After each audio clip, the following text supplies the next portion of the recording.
Field marshal سید آصم منیر کا سیاسی قیادت کے اعزاز میں عشائیہ ISPR کے مطابق عشائیے میں صدر مملکت اور وزیر اعظم نے بھی شرکت کی۔ عشائیے میں chairman joint chief of staff committee, پاک فضائیہ اور بحریہ کے سربراہان کی بھی شرکت۔ اہم وفاقی وزراء اور اسپیکر قومی اسمبلی بھی عشائیے میں شریک۔ فیلڈ مارشل کے عشائیے میں گورنر اور وزرائے اعلیٰ کی بھی شرکت۔ عشائیے میں سیاسی جماعتوں کے اہم رہنماؤں نے بھی شرکت کی۔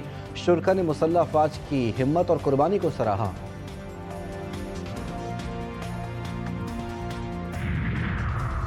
پاک افواج نے جب فرانسیسی طیارے اور اسرائیلی ڈرونز گرائے تو امریکہ اپنی مٹی پلید ہونے سے بچنے کی خاطر جنگ بندی کے لیے میدان میں کودا۔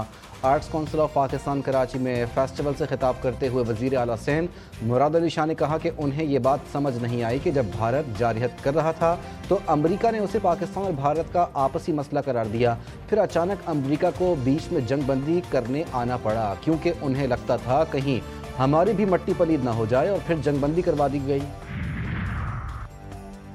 اور کراچی میں کرونا وائرس سے ہونے والی 4 اموات صرف کووڈ کی وجہ سے ہی نہیں ہوئی۔ چاروں مریضوں کا سن 60 برس سے زیادہ تھا اور وہ دیگر بیماریوں میں بھی مبتلا تھے۔ کراچی میں کرونا سے ہونے والی 4 اموات سے متعلق سندھ حکومت کی وضاحت جاری۔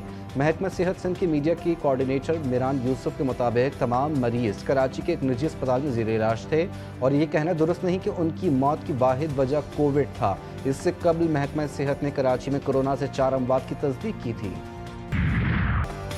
بھارتی وزیر خارجہ نے اپنے ہی وزیر اعظم کے بیان کی تردید کر دی۔ بھارتی وزیر خارجہ نے آپریشن بنیان مرصوص کے بعد جنگ بندی میں امریکی کردار کا اعتراف کر لیا۔ اس سے قبل بھارتی حکومت اور وزیر اعظم نریندر مودی مسلسل پاکستان سے ذلت آمیز شکست کے بعد جنگ بندی میں امریکی کردار سے انکار کرتے رہے۔ بھارتی وزیر خارجہ جے شنکر نے کہا کہ امریکی secretary of state Marco Rubio نے ان سے رابطہ کیا۔ کشیدگی کے دوران امریکی نائب صدر وینس نے وزیر اعظم نریندر مودی سے رابطہ کیا۔ دفاعی ماہرین نے جے شنکر کے انٹرویو کو بھارتی شکست قرار دیا ہے۔ بلوچستان، خیبر پختونخوا اور پنجاب میں طوفانی بارشیں، حادثات میں خواتین اور بچوں سمیت 9 افراد جاں بحق، متعدد زخمی ہو گئے۔ لاہور، اسلام آباد میں طوفان بارش اور ژالہ باری، کئی شہروں میں دن کے وقت اندھیرا چھا گیا، ہر طرف پانی ہی پانی۔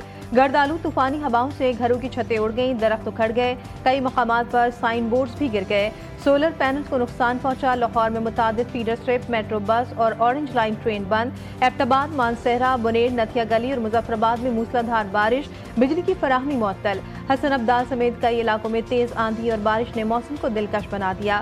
پشاور میں آندھی، راولپنڈی، اتک، جہلم اور چکبال میں تیز بارش اور ژالہ باری کا الرٹ۔ NDMA نے پوٹوہار ریجن میں 2 سے 4 گھنٹے کے اندر طوفانی بارشوں کی پیشگوئی کر دی۔ سندھ کے میدانی اور ساحلی علاقوں میں قیامت خیز گرمی، سکھر، لاڑکانہ، دادو اور جیکب آباد میں درجہ حرارت 47 ڈگری تک جا پہنچا۔ موہنجو دڑو میں پارہ 48 ڈگری کو چھونے لگا۔ گرمی نے روزمرہ زندگی مفلوج کر دی۔ کراچی میں سمندری ہوائیں بند، درجہ حرارت 40 ڈگری کے قریب۔ ٹھٹہ، بدین اور تھرپارکر میں بھی شدید گرمی اور خشک موسم نے مشکلات بڑھا دی۔ محکمہ موسمیات نے اگلے 3 دن تک ہیٹ ویو جاری رہنے کی وارننگ جاری کر دی۔ شہریوں کو غیر ضروری باہر نکلنے سے گریز اور پانی کا زیادہ استعمال کرنے کی ہدایت۔ لاہور میں موسم کی خرابی کے باعث پروازوں کو دشواری کا سامنا۔ کراچی سے لاہور پہنچنے والی پرواز طوفان کے باعث خوفناک حادثے سے بال بچ گئی۔ نجی ایئر لائن کی پرواز نے رن وے کو ٹچ کیا تو طوفان کی زد میں آ گئی۔ پرواز کئی منٹ تک طوفان کی زد میں رہی۔ مسافر کلمہ طیبہ کا ورد کرتے رہے۔ پائلٹ نے بڑی مہارت سے طیارے کو واپس اڑایا۔ بھارت کے خلاف جنگ میں شاندار فتح، پاکستان کا ساتھ دینے پر دوست ممالک کے شکر گزار ہیں۔ ترکیہ نے پاکستان کا مثالی ساتھ دیا۔ ایران کا بھی پوری جنگ میں بڑا اہم کردار رہا۔ وفاقی وزیر اطلاعات عطا اللہ تارڑ کہتے ہیں پاک بحریہ کی تیاری اور حکمت عملی کی وجہ سے دشمن کچھ نہ کر سکا۔ پاک بھارت کشیدگی میں ہمارے سوشل میڈیا نے اہم کردار ادا کیا۔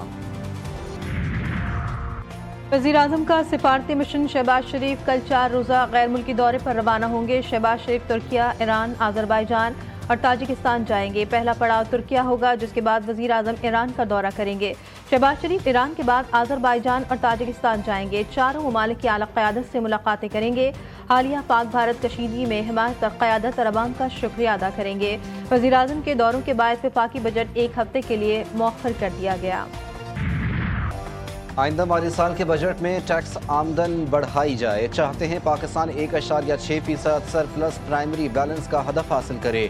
IMF کے مشن کا دورہ پاکستان مکمل ہونے پر اعلامیہ جاری، پاکستان کے ساتھ بجٹ سے متعلق بات چیت مثبت قرار، تجاویز پر مشاورت ہوئی۔ اعلامیہ میں کہا گیا کہ قومی مالیاتی معاہدے کے مؤثر نفاذ کے لیے تجاویز زیر غور ہیں۔